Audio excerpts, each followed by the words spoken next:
सभी को मेरी तरफ से हरितालिका तीज की हार्दिक शुभकामनाएं।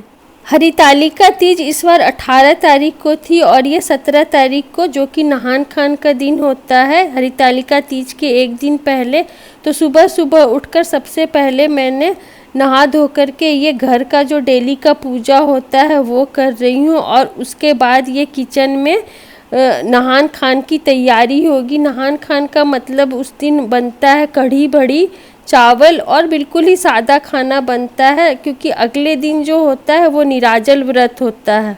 बिहार में किसी भी तीज त्योहार में नहान खान का बहुत ही महत्व होता है और नहान खान के दिन कढ़ी बड़ी बनता है। मैंने बड़ी बनाने के लिए 100 ग्राम बेसन लिया और उसको 3 से 4 मिनट तक फेंट लिया। फेंटने के बाद बड़ी अच्छे से फूल जाती है और इसमें करीब बन गया 16 से 17 इस साइज़ के बड़ी। देखिए कितना अच्छा फूल गया है। और इस तरह से मैंने पकौड़े के लिए भी पूरी तैयारी कर ली। पहले से तैयारी करके रख लो तो आराम से बन जाता है। और पकौड़े के लिए भी मैंने बेसन और उसमें चावल का आटा मिला करके रख लिया है। देखिए इस तरह से ये कढ़ी तैयार हो गया। कढ़ी बड़ी बनाने के लिए मैं सबसे पहले बड़ी का बेसन निकाल लेती हूँ और कढ़ी के लिए भी उसी समय तैयारी कर लेती हूँ। तो कढ़ी बनाने के लिए मैंने 20 ग्राम बेसन लिया और उसमें सारे मसाले ये सब घोल करके दही के साथ रख देती हूँ। कढ़ी बड़ी बन रहा है और राइस बन गया। राइस को छान करके मैंने रख लिया और इस तरह से कढ़ी बड़ी भी तैयार हो गया बन करके। और अब मैं पकौड़े के लिए जो बेसन लिया है 250 ग्राम बेसन लिया है और उसमें मैंने डाल दिया है थोड़ा सा अजवाइन और थोड़ा सा मंगरेला और इसको भी मैंने अच्छे से फेंट लिया।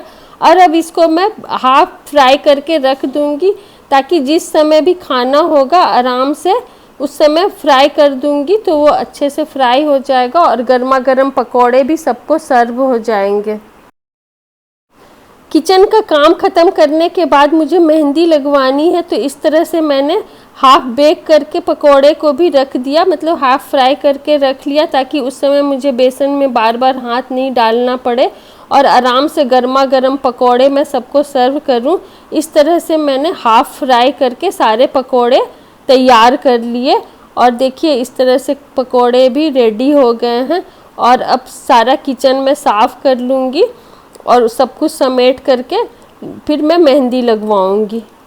1 बजे के करीब मैंने मेहंदी लगाने के लिए बुलाया है, तो उसके पहले ही सारी तैयारी कर लूँगी ताकि जब मेहंदी लगाओ तो आराम से बैठ करके लगाओ और 2 घंटे तक बिल्कुल ही कुछ काम नहीं कर पाऊँगी, इसलिए सारा किचन का काम ख़त्म करके ही मेहंदी लगाऊँगी।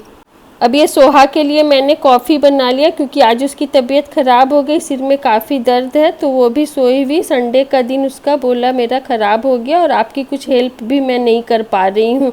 उसका कॉफ़ी बना करके दूंगी और फिर लंच की तैयारी करूँगी। किचन का सारा काम ख़त्म करने के बाद अब मुझे जो अपना थोड़ा बहुत, आज नहान खान के दिन नेल पेंट और आलता ये सब लगाते हैं तो वो सब करूँगी। तो पहले मैंने उसको कॉफ़ी दे दिया, उसके बाद बाहर में बैठ करके मैंने ये नेल पेंट लगाया। जूडियो से लिया था सोहा ने ये नेल पेंट, तो मैंने बोला दो इसी को मैं ट्राई करती हूँ, अच्छा कलर है ये। मैंने नेल पेंट लगा करके साथ साथ में आलता भी निकाल करके इस डब्बे में रख दूँगी ताकि जब आलता लगाओ तो आराम से लगा सको। भाग दौड़ में, पूजा का काम में काफ़ी भाग दौड़ और काफ़ी काम रहता है, तो ये सब चीज़ पहले से तैयार करके रख लो तो बहुत ही जल्दी और आराम से हो जाता है। अब ये सब करने के बाद अब हम लोग लंच कर रहे हैं, तो पकोड़े को मैंने दोबारा डीप फ्राई करके गर्मा गर्म पकोड़े सर्व किए और मैं भी लंच कर ले रही हूँ क्योंकि अब मेहंदी वाली आएगी तो उससे मैं मेहंदी लगवाऊँ। लंच करने के बाद दोपहर का सारा काम समेट करके ये मेहंदी लगवा लिया मैंने। ये साल भर का पर्व होता है तो इन सब चीज़ों को टाइम देना बहुत ही ज़रूरी होता है।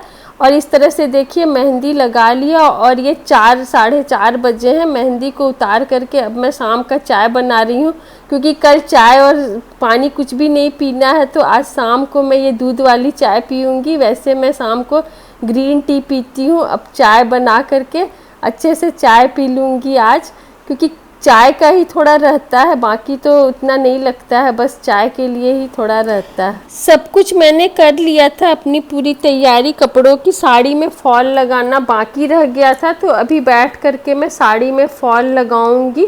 2 घंटे में फॉल लग जाते हैं। तो मैंने पहले से ही डिसाइड करके रखा था कि रात को मैं फॉल लगा लूँगी। मैं अपने साड़ी में खुद ही फॉल लगाना प्रेफर करती हूँ, अभी तक टेलर को नहीं देती हूँ। और देखिए इस तरह से मैंने फॉल भी लगा लिया। और आज रात को जल्दी डिनर करना है, क्योंकि सुबह उठो तो खाना अगर डाइजेस्ट नहीं होता है तो वो सुबह जो सरगही लेते हैं चाय शरबत, वो ठीक से नहीं ले पाऊँगी, तो इसलिए जल्दी ही डिनर कर लूँगी। अब ये सुबह 3 बजे का समय है, जो कि मैं सरगही लेने के लिए सुबह जगती हूँ। देखिए एकदम बिल्कुल ही अंधेरा है। सरगही लेने के बाद ये बाहर में मैंने जो थोड़ी बहुत तैयारी करनी थी, वो मुझे शिव जी पार्वती जी बनाना होता है, तो वो सब देख लिया, मिट्टी वगैरह एक जगह रख लिया। और साथ साथ ही मैंने उसी समय सारे फ्रूट को साफ़ कर लिया धो करके। और काला चना का बहुत ही रहता है महत्व, तो वो फूलने भी उसी समय मैं दे देती हूँ। इस तरह से ये तैयारी भी हो गई मेरी। अब पूजा के बर्तन को मैं पानी से सिर्फ धो लूँगी, क्योंकि पहले ही मैंने सारे बर्तन साफ़ कर लिए थे। हमारे यहाँ डलिया भरने का बहुत रिवाज है, तो ये मैं पीतल का एक रखती हूँ, डलिया जैसा ही है, इसी में डलिया भरेंगे। तो उन सभी को धो करके अभी रख दूँगी। 3:30 बजे तक मैंने सारा कुछ कर लिया। और ये सुबह का समय है, जो कि 6 बज रहे हैं। नहा धो करके मैं शिव जी पार्वती जी बनाऊंगी, तो उसकी ये तैयारी कर रही हूँ।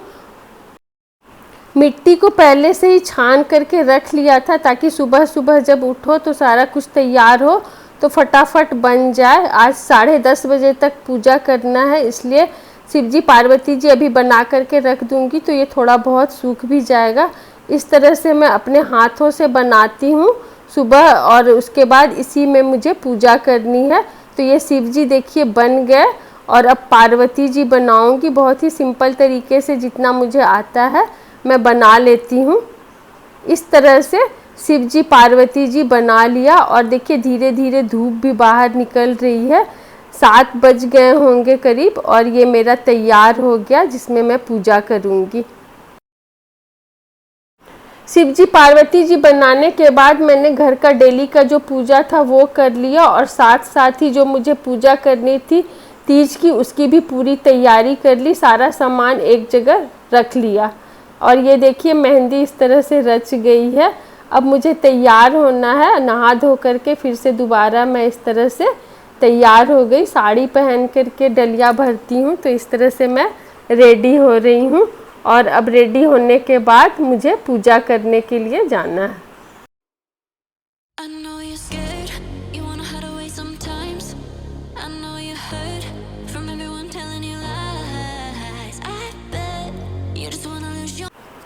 अब 9 बज गए हैं और मेरा पूजा का ये कार्यक्रम अब शुरू हो गया। अब सब कुछ पहले से ही रख लिया था, क्योंकि बार बार उठ बैठ करो तो नहीं बनता है साड़ी में, इसलिए सारा सामान मैंने लगा लिया है।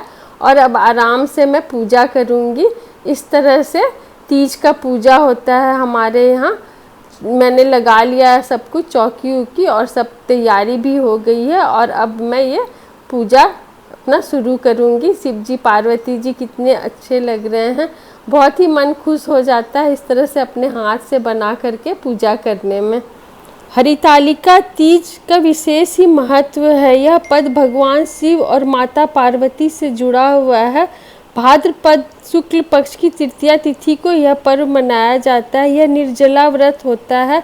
मान्यता के अनुसार पार्वती देवी ने भगवान शिव को अपना जीवन साथी के रूप में पाने के लिए यह व्रत रखा था और रेत की शिवलिंग बना करके उनकी आराधना की थी। इसके साथ और भी बहुत से रोचक कहानियों से जुड़ी होती है कोई भी पर्व त्योहार हमारे यहाँ। हरित का अर्थ हरण होता है और तालिका का अर्थ सखी, इसलिए इस व्रत को हरितालिका तीज के नाम से भी जाना जाता है। पूजा करने के बाद मैं खुद ही तीज व्रत का कथा पढ़ ली और उसके बाद मंदिर जाकर के वहाँ भी पूजा कर लिया। इस तरह से मेरा तीज व्रत का पूजा हो गया।